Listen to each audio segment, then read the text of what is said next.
breve. Não sei se está gravando. Vamos lá, vamos ver se está gravando. Eu vou continuar aí, depois eu vejo se deu certo.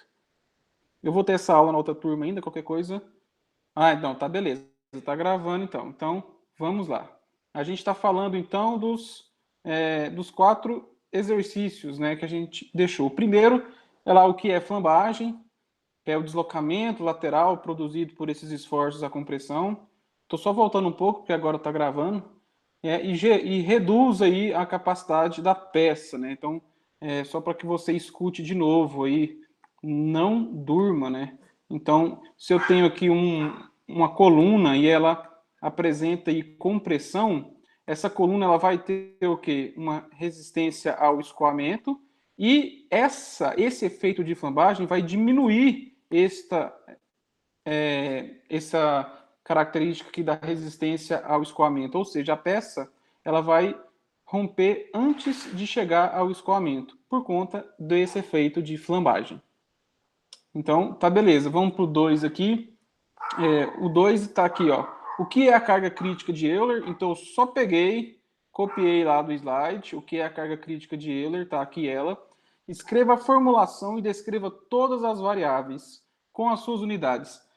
Tem que saber o seguinte, a carga crítica de Euler é a carga crítica para que a minha coluna, o meu pilar, o meu elemento, a compressão, não sofra o efeito de flambagem. Então, é a carga limite para que ele não sofra o efeito de flambagem.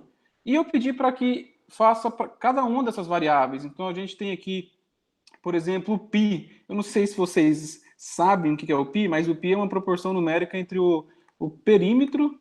Isso aqui é só um conhecimento inútil, né? O perímetro e o diâmetro aqui da circunferência. Então, se a gente faz essa proporção, aí tem lá o valor de π, que é lá 3, 14, 15, 9,2, 65.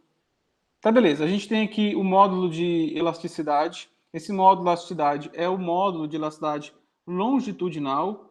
Lembra lá que o outro módulo de elasticidade transversal é o G. Esse aqui, a gente está trabalhando na porção longitudinal do elemento. Então, módulo de elasticidade longitudinal. É dado aí quase sempre em megapascal, pode ser dado em gigapascal. E aqui na sua disciplina a gente usa muito ele em quilonewton por centímetro quadrado, por a gente trabalhar em centímetros, né? Aqui a gente tem a inércia, o momento de inércia é dado centímetro a 4, metro a quarta. Eu não sei se você lembra, mas a inércia é a dificuldade de um corpo sofrer rotação em um eixo. Então, por isso que ele é uma unidade a quarta, porque se a gente for pegar um corpo, volume, metro cúbico, em relação a um eixo, metro a quarta. Então, é a dificuldade de um corpo sofrer rotação em um eixo. Por isso que quanto maior o momento de inércia, maior a peça vai ter resistência naquela direção. Então, o momento de inércia a gente tem lá assim o ix, a gente tem o iy, né? A inércia é dada por direção. E aqui a gente tem o comprimento de flambagem. Né? O comprimento de flambagem, esse LFL, a gente pode falar que ele é igual ao quê? Ao K, né, que é o coeficiente de flambagem, vezes o L, que aí é o tamanho do seu pilar. Do seu pilar não, é o tamanho do seu tramo que você vai flambar com elementos de momentos nulo. Então, isso é o seu L. Então, se eu tenho uma viga de apoio à esquerda, né, se eu tenho uma viga nesse sentido aqui, eu estou sem mouse, então reclama dos desenhos, não. Se eu tenho uma viga aqui, por exemplo, aqui, ó, apoio e apoio, né, e ela estiver sofrendo compressão, aqui é nulo, aqui é nulo. Se eu fosse pegar, então, qual que é o valor de L? Total. L aqui é total. Então, se eu tiver apoio, o K vezes o K seria 1 e o comprimento de flambagem seria L. Aí a gente entra aqui, cada tipo de vinculação. O L tá ligado ao tipo de vinculação. Então, se eu tenho, por exemplo, um engaste na base do pilar e livre lá no topo do pilar, então eu tenho um engaste na base e livre, mais ou menos assim, ó, para que vocês vejam, um engaste aqui livre, qual que seria esse L aqui? Então, esse comprimento de flambagem, né, o K vezes o L. O L é o tamanho do elemento que está aqui. E o K? O K seria 2 nesse caso. porque ele entende que a deformação para os momentos nulos tem que dar 2 vezes essa distância. Então aqui, ó, para chegar até esse ponto de momento nulo, é mais uma distância. L mais L, 2 L's. Então o K vai ser 2. E o comprimento de flambagem ficaria 2L. Tá, beleza, professor. Só que conversando, mas o que você tem que entender? Você tem que entender disso. Você tem que se atentar que o comprimento de flambagem, você remete ao tipo de vinculação da sua peça. Lembra quando eu falei lá no começo da disciplina que uma das coisas mais difíceis que ia ter um cálculo estrutural era determinar as ações e as vinculações? Isso são coisas realmente difíceis, principalmente metálicas, que a gente tem ligações, a gente vai ver isso lá na G3, mas só para falar, ligações totalmente rígidas, como seria engastes, ligações totalmente não rígidas ou totalmente flexíveis, que seria a rótula, e nós temos as semi-rígidas que estão no meio. Aí fala, e aí fudeu, porque não é aqui, não é lá, o que que é então? Pois é um estudo à parte, ligações. Então, só para que você veja a complexidade que é uma simples fórmula da carga crítica de Euler. Mas só para que a gente veja de novo, ó, o π, módulo da cidade, momento de inércia, e aqui o comprimento de flambagem, que é K vezes L. Beleza, pessoal? Eu vou passar para a próxima, vou fazer os 4 exercícios, aí depois eu pego e abro para que vocês façam perguntas referente a isso. Tá, beleza? Vamos lá. Vocês viram que eu falo muito tá beleza, né? Inclusive nos vídeos. E aqui, ó, eu trouxe aqui, defina comprimento de flambagem, né?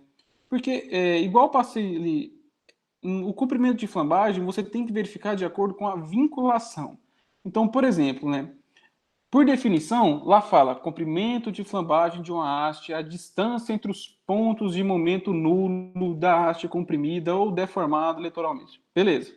Você já leu isso 6 vezes se você assistiu os vídeos e fez os exercícios. Mas só para que a gente veja aqui, na prática. Aqui como se fosse uma casa. Aqui a gente tem um pé direito duplo da casa. Então a gente tem uma viga, com um pilar aqui com pé direito duplo, a viga.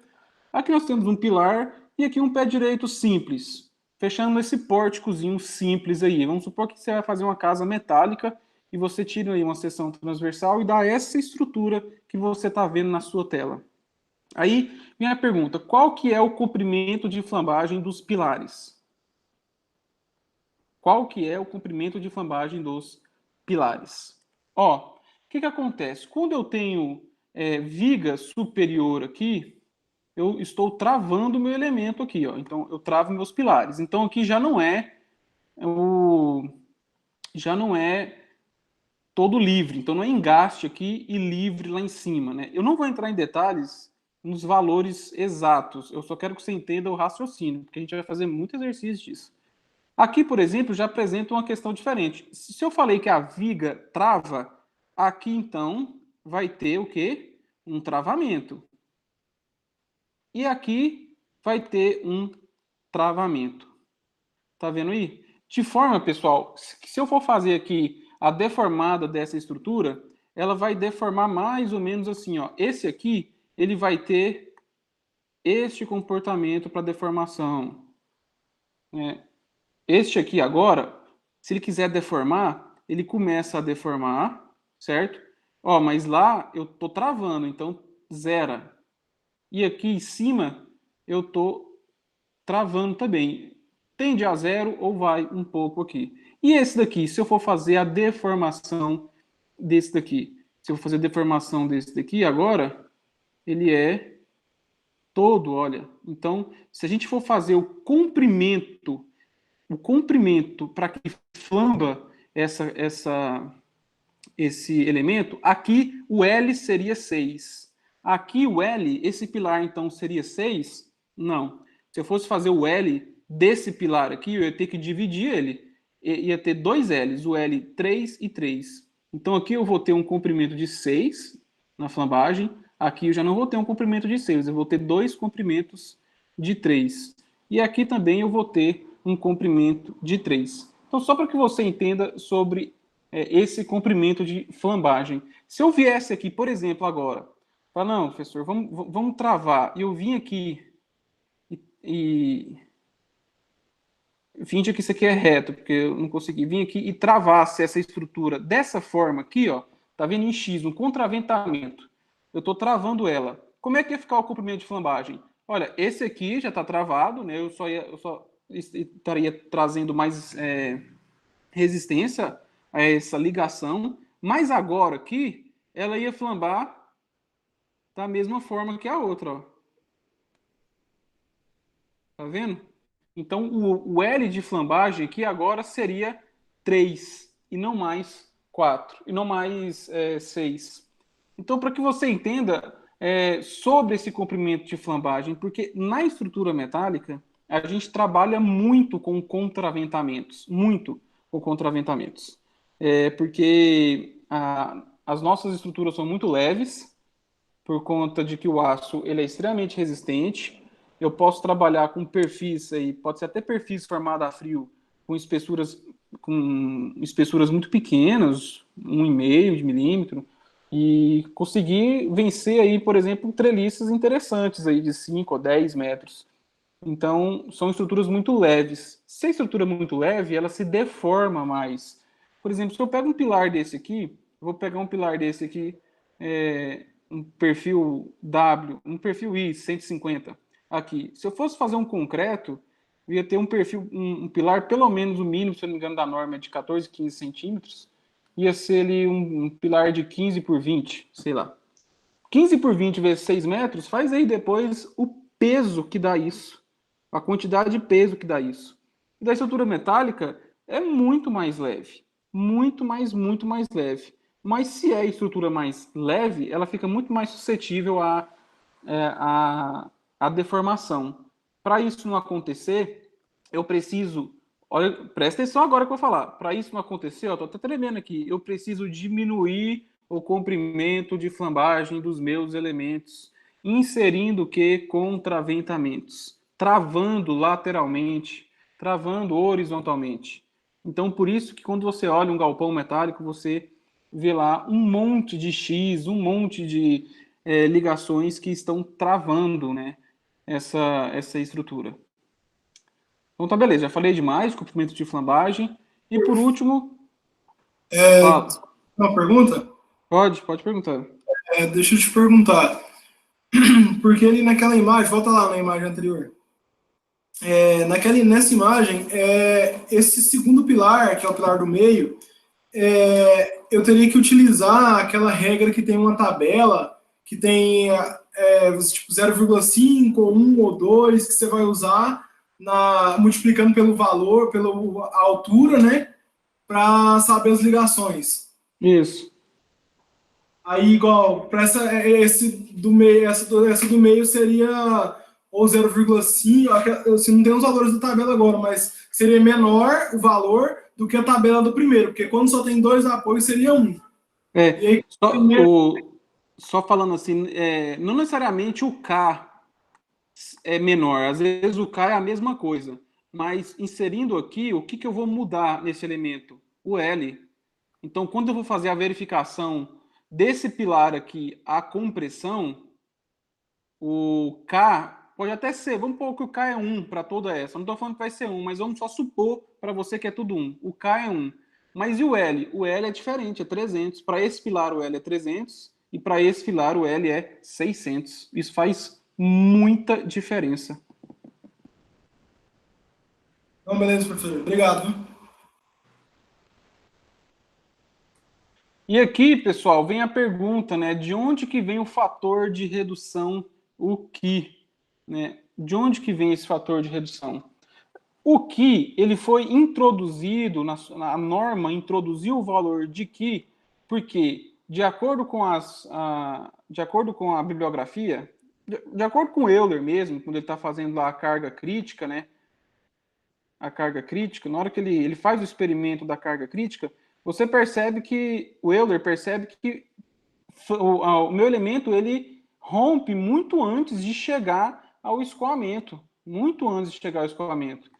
Diferente da tração. A tração, o meu elemento, ele vai romper antes de chegar ao escoamento. Esse escoamento, pessoal, é o nosso FY lá, que a gente adota normalmente o ASTM A36 ou o MR250, que é o mesmo aço, é o valor lá de 200 megapascal, né? Então, é a resistência. Lembrando que pascal é newton por metro quadrado. Então, isso aqui é uma resistência, né?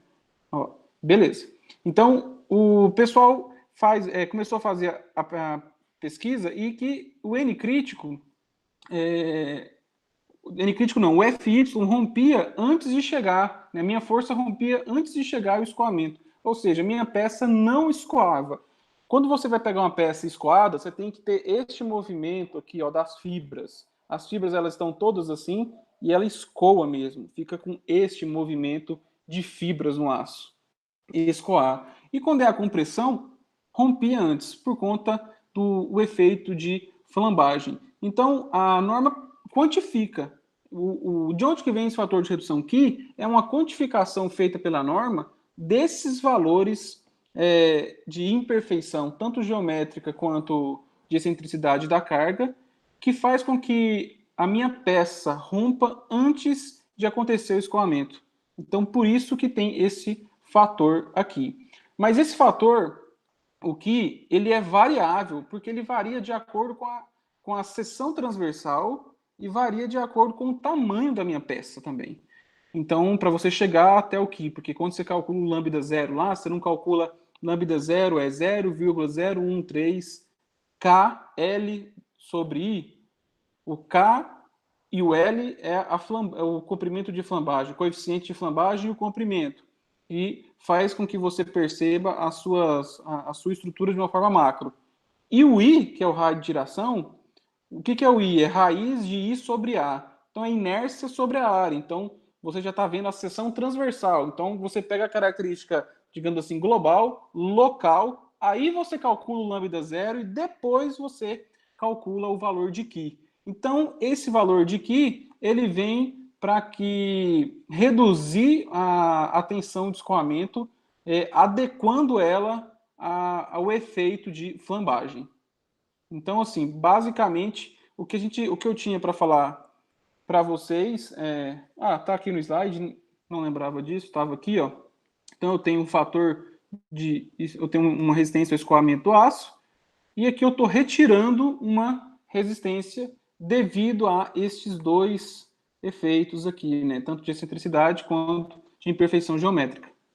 Então, daí que vem o fator de redução Ki. Tem muita gente que confundiu um pouco essa questão sobre o fator de redução. E só para pegar um gancho aqui, pessoal, o Ki é por instabilidade global, né? E o Q já é por instabilidade local. O Ki é flambagem global. Então, você já viu. E o Q é flambagem local. E que flambagem local é essa que a gente que você vai ver, inclusive, na sua próxima aula, só para te adiantar algumas coisas? É essa aqui, ó. Seria a alma do seu perfil flambar, tá vendo? Ou a mesa do seu perfil flambar. Em vez de flambar longitudinalmente, como a gente está vendo aqui, vai flambar localmente, entendeu? Então, esses aí são os dois fatores que reduzem a resistência do escoamento. O que você já sabe calcular, inclusive deixamos um exercício, e na próxima semana a gente já vai introduzir o que em vocês. O que? É isso que eu tenho para falar. Eu vou abrir aí para quem quiser fazer alguma pergunta. Pode perguntar aí.